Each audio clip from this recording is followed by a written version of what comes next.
Welcome, everyone. Thank you so much for joining me for today's Appraisal Buzzcast. With me, as always, is our host, Hal Humphreys. Hey, Hal, how are you doing? Hi, Jim. How you doing today? I'm doing great. We got a great episode for everyone. We're going to be speaking with Glen Calderon on default appraisals. Let me bring him in. Hey, Glen, how are you? What's up, Jim? Hello, Hal. Hello, Glenn. How are you? I'm doing beautiful today.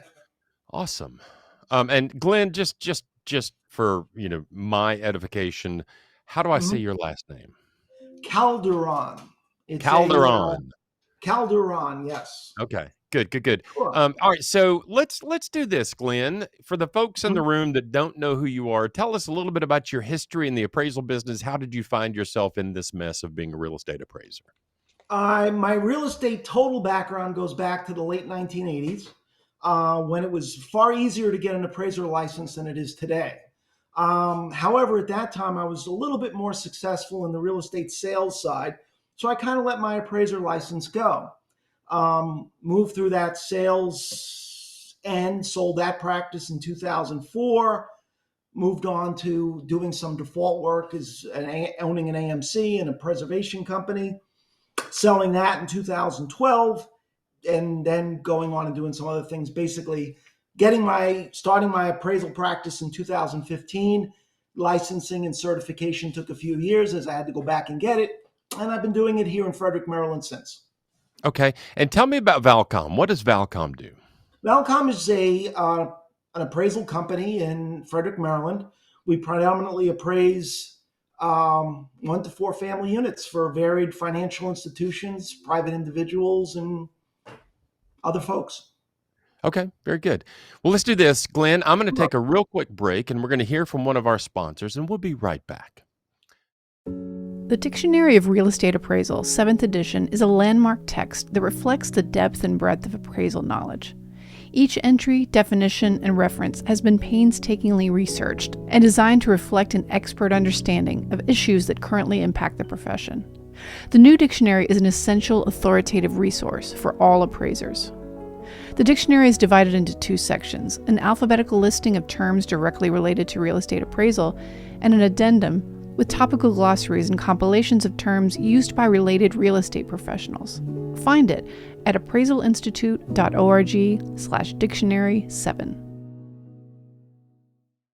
Welcome back, everybody. I'm Hal Humphreys. You're listening to the Appraisal Buzzcast. I've got Glen Calderon here with me today. Glenn, I can't thank you enough for taking the time to be with us.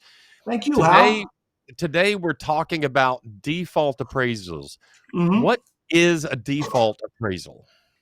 Well, sometimes banks have to take properties back. Borrower doesn't pay, it comes back into their queue for a defaulted loan. Now, there's many stages of default, from its earliest stage of delinquency all the way through to a foreclosure or an REO property. We, as the appraiser, could be brought in at any time in there. Sometimes we're brought in at an early stage at early payment default, where we might do a drive-by, 2055, all the way through to the REO side, where we're giving them as is, as repaired values, and the property is probably vacant. As an appraiser, you should be cognizant of your role under each of those scenarios, and each of them are valued differently. Right. And tell me this, how does a default appraisal differ from just a regular appraisal for mortgage purposes? Sometimes default appraisers could be restricted because its sole purpose is for the lender client and it's not really going for anyone else. As I said, in various stages, you're going to do the 2055 up front, where you're going to make certain assumptions as to condition based on exterior and so forth. You're also, on the end side, you could be doing as is and as repaired values, which is going to be a little bit different than your standard, 1004 subject to whatever type report. Right. Let me ask you this, Sure. It seems like there's a little bit of a difference in the way you might approach these. Are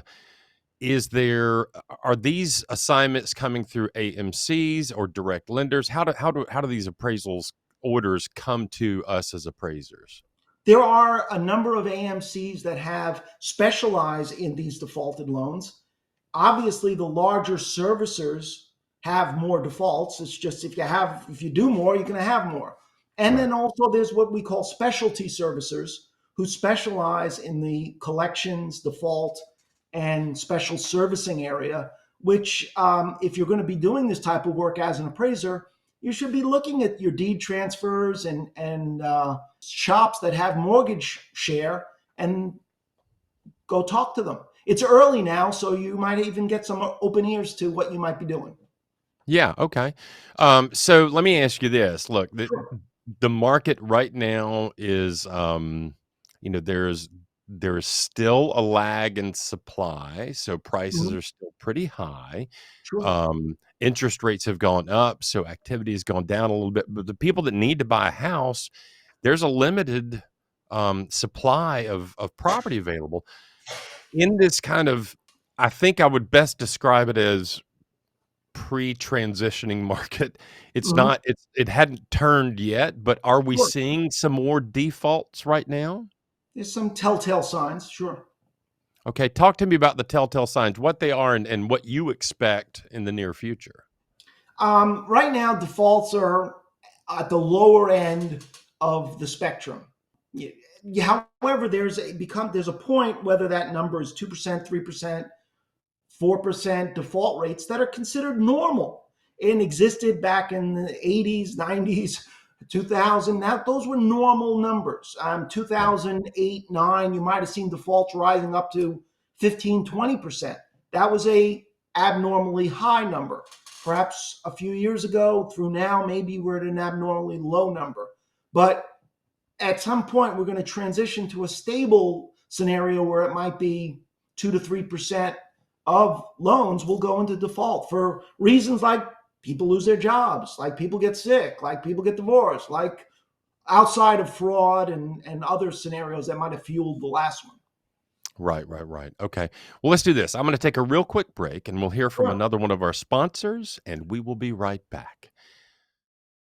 LIA Administrators and Insurance Services, serving valuation professionals since 1978.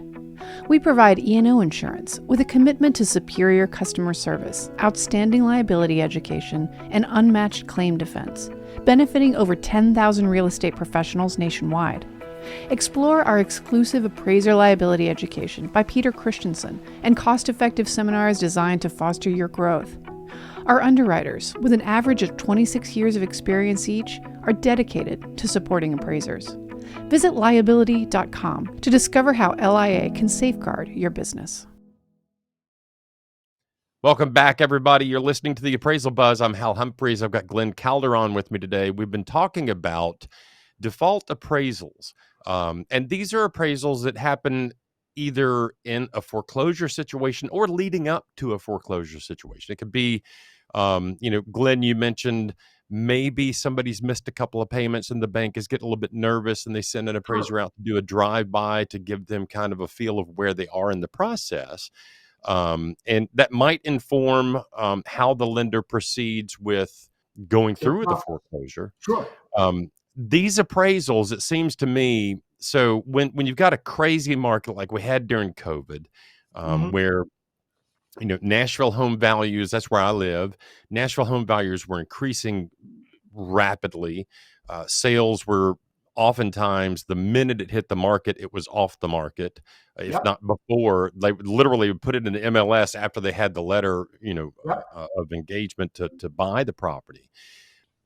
In a situation like this, where there is a default or a couple of missed loan payments or something like that, it seems like the lenders that are ordering these appraisals really need to know what we have to say. It's not just file stuffing at that point. In all steps of the process, we're an integral piece. We're their eyes and ears on the ground. There's really nobody else at this point because there's no broker involvement. There's nobody. Right. It's the borrower who may or may not be cooperative and the lender.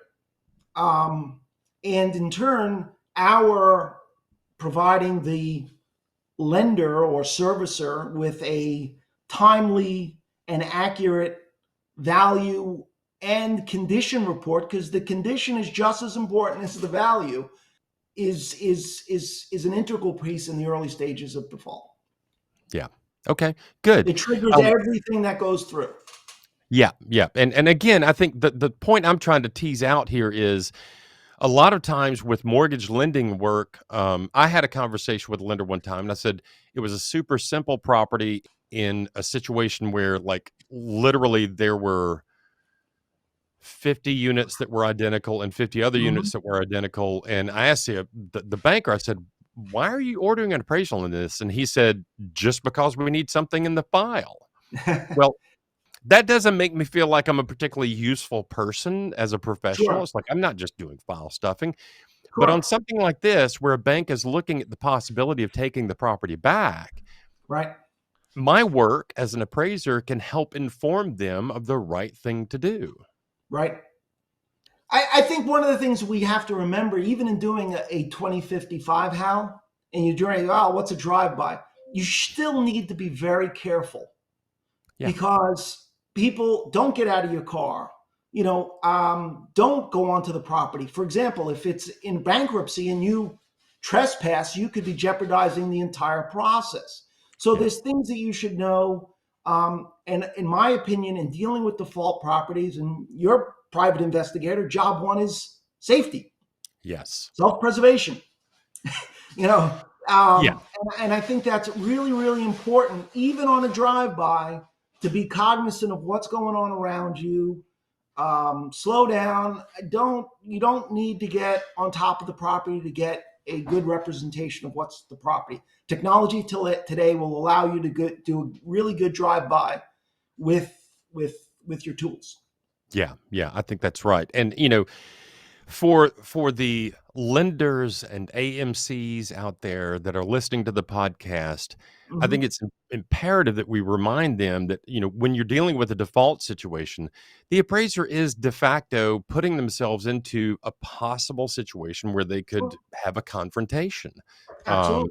and just for the clients out there that are ordering these appraisals, keep in mind that there may be a heightened risk factor for the appraisers. For the appraisers, you know, look, Glenn, you've probably had this happen. I know I've had it happen. Sure. You're out in I'm in Nashville, in West Nashville, taking photographs of sales, and somebody Mhm. comes running down the street saying, "Why are you taking a picture of my house?" If somebody is in default and they see you out there taking pictures of their house, they very well may confront you. So, as an appraiser, be aware of your surroundings. Have Mhm. an exit plan prepped and ready to go. Have your car pointed in the right direction. Having cut my teeth in the boroughs of New York City, you just you have there's just as much risk on a drive-by as a vacant property as an occupied property. All Yeah, three of them pose risk, right, all of them. And you, as the right. appraiser, for example, going to a vacant property, you just don't walk in. I strongly recommend any appraiser do a 360 around the property. Walk around, see if there's any points of weakness. Is there any vandalism? Is someone in the house? And if you do recognize it, don't be a hero. Just keep walking, get out of there, and inform your point of contact that the property is not safe, property is not secure, and when it is, I'll be more than happy to go back. Yeah. Let me ask you this, Glenn. Are there any other things that appraisers need to keep in mind when they're looking at taking on this kind of work? Well, I think you need to document everything when you're at the property because risk for the lender is one of the most important things. For example, vacant properties. We've been to properties where there's unknown containers at the property, oil tanks, uh, asbestos, water damage, discoloration. You need to go into these properties, and they're going to probably be on the lower C4, C5, even C6 condition. You need to be prepared to identify that, explain it, and also offer a possible cost to cure remedy, whatever your client might want. So I think that's really, really an important part because understandably, you're not going to get many C2s. That's the reality. The majority are going to be the C4 and lower. That brings me to the kind of last question I want to talk to you Mhm. about is for appraisers, how do you handle as is value versus repairs in a default situation? That's the number one cause of client grief. The lender's grief is because they're ordering generally three value. They're going to order three sources of value. They'll probably order a broker price opinion from the listing agent or another broker. They're going to order the appraisal from us, and they may have some prior appraisals, origination, other default appraisals, AVMs, whatever they may have. And all three of those are probably going to be very different. And I think what clients have to work with their vendors on is better defining the as repaired value, because we have an as repaired value as appraisers. We generally view it as putting the property in mortgageable condition, high C4 type condition, low C3 condition, getting it ready to be an FHA insurable condition. The broker's opinion of as repaired is generally C2, spend the most amount of money, let's see what we can get out of this thing. And Right. the client's is going to be somewhere in between. It's probably like a C3, put it into a Fannie Mae home style or Freddie Mac Fannie Mae home path or Freddie Mac home steps type condition, carpet, paint, renovate as needed. So it's the same property with three different sets. I imagine doing an appraisal on a retail house with three different statements of work. And you're going to get variances. It's just the way it is. And if the clients can give us a better definition of as repaired, their expectation, you're going to see the variances drop. Right. But if right. you're going to allow the vendor to figure it out, you're going to have three different numbers. Yeah, and at the end of the day, I think you're right. Most lenders are not going to go in and do a full remodel on a home to get it in a marketable condition. They're going to look at what my dad used to call lipstick and rouge. Carpet and paint. Carpet and paint. Glen, thank you for being on today and talking about these things. This is a really interesting idea for appraisers to think about. When my dad used to say, this is a great business to be in. You get them on the way up, you get them on the way down. Sure. If foreclosures start to click up, if defaults start to click up, that means more work for us as appraisers. And I'm not saying that with glee. I'm just saying that's a fact. So I think this is a really good thing to think about and talk about. It's a good business practice to have a diversified book of business. Yeah. No more, no less. Right now, it might be 1 to 5% of your business. Yeah. Who knows? It could be 20% of your business in 24 months. I don't know. If I knew, I wouldn't be talking to you, Hal.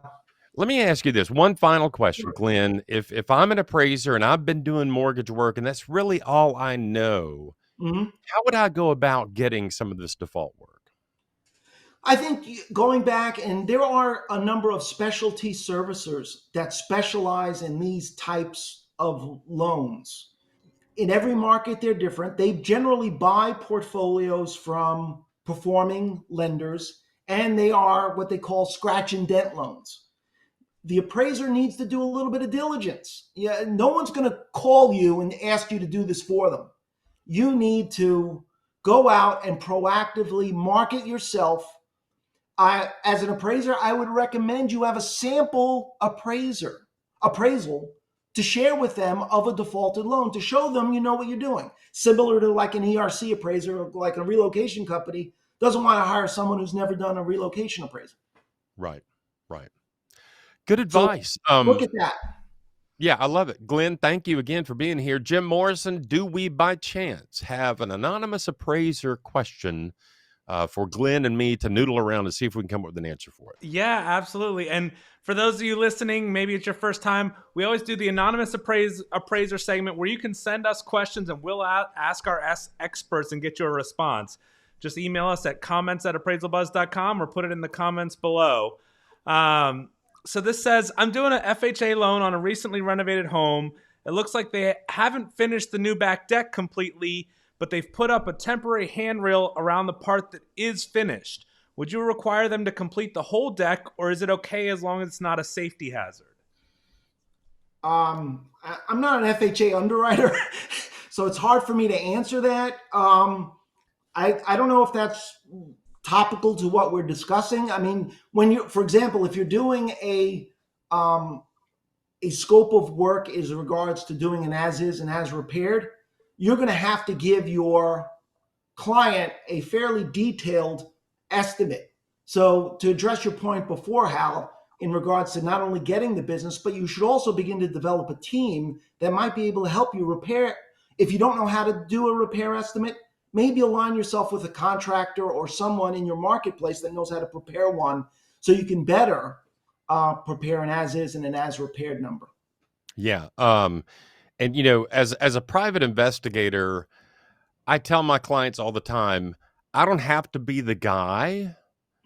What you need to be is the guy that knows a guy or knows a girl who does the thing. Sure. I'm the virtual Rolodex. So in the appraisal space, I've got this Rolodex of contractors of various types that I can lean on to give me, to help me support cost estimates.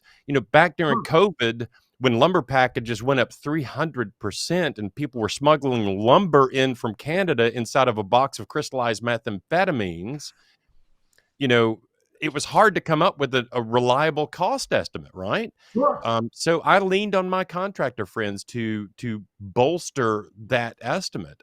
So yes, have a Rolodex of people you can call on to help you with those things. We don't have to do it all ourselves. We just have to document our sources and where the information came from. So Jim, what I would say to this appraiser is, when it comes to FHA, and I'm not an FHA underwriter either, but I would say, FHA, generally speaking, is looking for health and safety issues. If it's a safety issue, require it to be brought up to a safer standard. If it's not, I personally don't care what the deck looks like, as long as it's solid and it's a handrail that meets codes and everybody's going to be happy with it. But FHA has in the 4000.1 handbook very specific guides for what they're looking for. So I would say, think about it in terms of health and safety, number one, and number two, go to the 4000.1 handbook and see what it has to say about, the condition they require for decks and porches and stuff like that. All right. Well, thank you guys. That's a great response. Well, Jim Morrison, do we have anything else we need to cover today? No, I think we covered everything. Glenn, thanks so much for joining us. Thank you, Jim. Thank you, Hal. And by the way, Hal, happy belated birthday. Why, thank you for that. I do appreciate it. I'm feeling older and older as the days go on. I've finally clicked over that number that feels actually old now. You look great. Keep it well, up. You know what? The funny thing is, I joke about it. I feel as good today as I did 30 years ago. Like, life is pretty good. I'm happy with where we are with this business. I'm happy with where I am in life. And, the body doesn't do the same things it used to do, but it's doing pretty good. Happiness is what it's all about. Yep. If we don't have anything else, Jim, I'll bring it home on behalf of Jim Morrison and Glen Calderon. I'm Hal Humphreys, and that is your appraisal buzz for this week.